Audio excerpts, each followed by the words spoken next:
The final day of the World Blitz Championship 2019 proved to be a roller coaster of excitement and intensity. With Magnus Carlsen initially leading the pack, the stage was set for a thrilling showdown.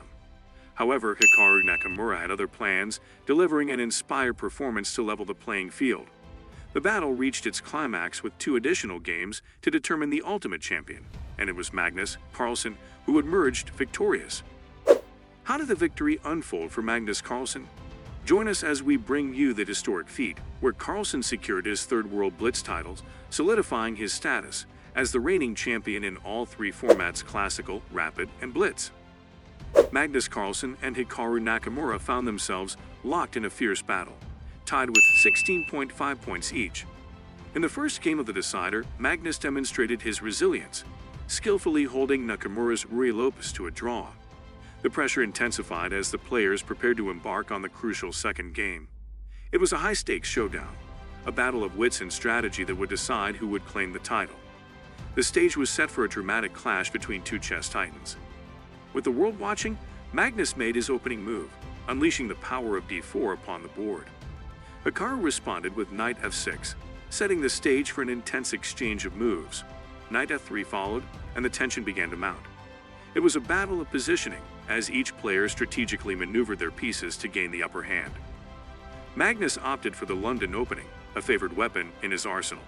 Hikaru, undeterred, sought to challenge the center by playing c5, a bold move that aimed to disrupt Magnus's plans.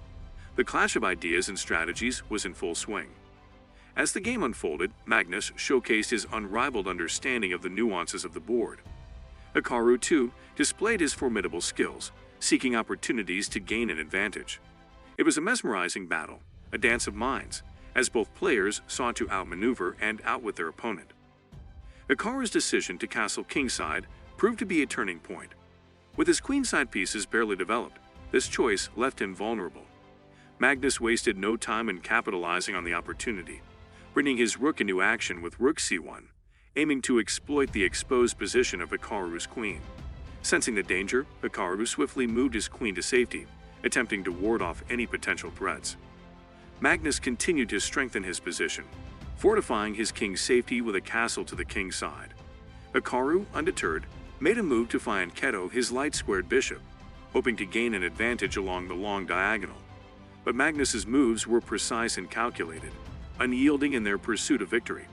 He brought both rooks to the center, establishing a dominating presence on the open files. As the battle raged on, the tension reached its peak. Hikaru sought to rally, developing his knight with knight b to d8, trying to find avenues for counterplay. But Magnus was relentless, attempting to trade off Hikaru's light-squared bishop with bishop a6. Hikaru reluctantly acquiesced, playing knight c6, as Magnus seized the opportunity to capture the bishop. The game took an unexpected turn with Magnus's audacious move, knight to e5, advancing his knight with purpose. Hikaru desperately attempted to trade off or dislodge the knight, playing knight c to d7, hoping to regain control. But Magnus had other plans brewing in his mind, keenly aware of the potential opportunities that lay ahead. In a dazzling display of strategy, Magnus offered his queen for trade with queen f3, forcing Hikaru into a predicament. Hikaru found himself caught between a rock and a hard place. Taking Magnus's knight would hang his own queen, yet trading queens would undermine his own plans. With the pieces locked in a tense standoff, Magnus made his intentions clear. His knight struck at the heart of Hikaru's defenses, advancing to c6 with a masterful knight fork in mind. The fate of the game hung in the balance as Hikaru had to act swiftly to avoid disaster. He played king h8, desperately trying to stave off Magnus's impending onslaught. Magnus, undeterred, unleashed yet another knight into the attack, positioning it menacingly on c4. Hikaru pondered his options, realizing the perilous situation he found himself in. With a tinge of hesitation, he took the a2 pawn with his queen, hoping to buy himself some breathing room.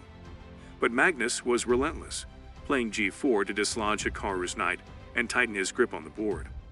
As the game approached its climax, Hikaru's defenses crumbled under Magnus's relentless pressure.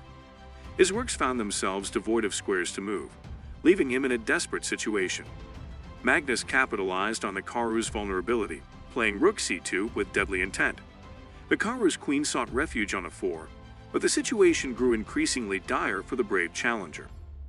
Magnus struck the final blow, playing rook c8, once again targeting Hikaru's queen. Hikaru desperately maneuvered his queen to safety, but Magnus pressed on undeterred. The tension in the room was palpable as Magnus played g5, forcefully evicting Hikaru's knight from its position. Hikaru realized that the game was slipping from his grasp, as Magnus's advantage grew with each move. In a last-ditch effort to salvage the situation, Hikaru fought back with a series of desperate moves. But Magnus remained unyielding, playing rook f4 with ruthless precision. The endgame was near, and Magnus's mastery was on full display. With a mate in 2 looming over Hikaru, his resignation became inevitable, and Magnus celebrated his triumphant victory.